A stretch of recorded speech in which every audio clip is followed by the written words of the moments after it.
আড়ালে কি চলছে ওয়াশিংটন আর তেহরানের মধ্যে?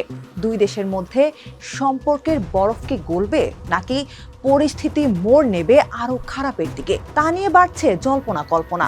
আর এর কেন্দ্রবিন্দুতে রয়েছে ইরানের জব্দ হওয়া এক বিশাল অঙ্কের অর্থ।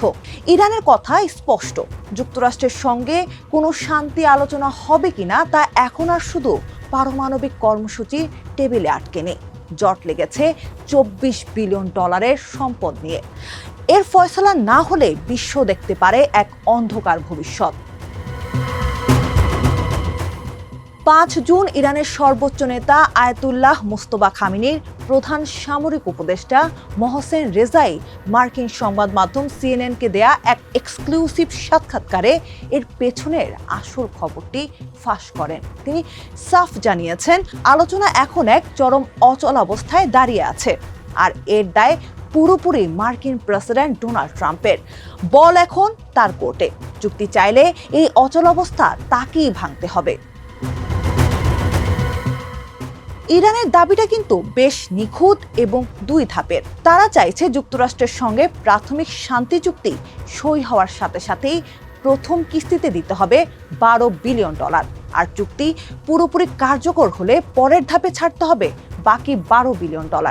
রেজাই মনে করিয়ে দেন, এই অর্থ আমাদের নিজেদের, যুক্তরাষ্ট্রের কোনো দয়ার টাকা নয়। ট্রাম্প যদি এই অর্থ অবমুক্ত করেন, তবেই কেবল ওয়াশিংটনের উপর তেহরান একটু ভরসা করতে পারবে।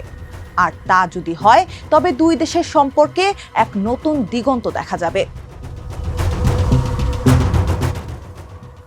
কিন্তু ট্রাম্প যদি এই পরীক্ষায় ফেল করেন আর যুক্তরাষ্ট্র আবারও ইরানের উপর হামলা চালালে কি হবে? এখানে রেজাই দিয়েছেন এক চরম হুঁশিয়ারি। আইআরজিসির এই সাবেক প্রধান বলেন, এবার যুদ্ধ শুরু হলে যুক্তরাষ্ট্র এমন এক অন্ধকার করিডোরে প্রবেশ করবে যেখান থেকে ফেরার পথ থাকবে না। এবার যুদ্ধকে শুধু পারস্য উপসাগরের 4 দেয়ালে আটকে রাখবে না ইরান। এই মহাযুদ্ধের আগুন ছড়িয়ে দেয়া হবে হরমুজ প্রণালী থেকে শুরু করে ভারত মহাসাগর, বাব আল মান্দাব প্রণালী, লোহিত সাগর এবং একদম ভূমধ্য সাগর পর্যন্ত। রেজাইয়ের হুমকি, আমরা যুদ্ধকে সম্পূর্ণ নতুন মাত্রা দেব। এর আগে যেসব মার্কিন ঘাঁটিতে আমরা আঘাত এনেছি, শুধু সেগুলোই নয়, এবার পুরো অঞ্চলের সমস্ত মার্কিন ঘাঁটিকে গুঁড়িয়ে দেয়া হবে।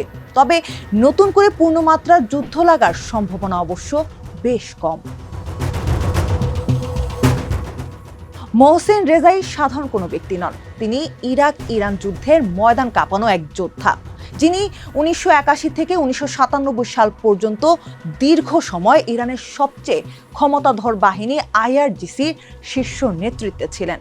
পরবর্তীতে তিনি সর্বোচ্চ নেতার উপদেষ্টা পরিষদ এক্সপেডিয়েন্সি কাউন্সিলের দায়িত্ব সামলেছেন এবং সাবেক প্রেসিডেন্ট ইব্রাহিম রাইসির আমলে দেশের ভাইস প্রেসিডেন্টও ছিলেন। যদিও 4 বার প্রেসিডেন্ট নির্বাচনে দাঁড়িয়ে কপাল খোলেনি তার, তবে ইরানের সামরিক ও নিরাপত্তা ব্যবস্থার আসল চালিকা শক্তিদের একজন তিনি।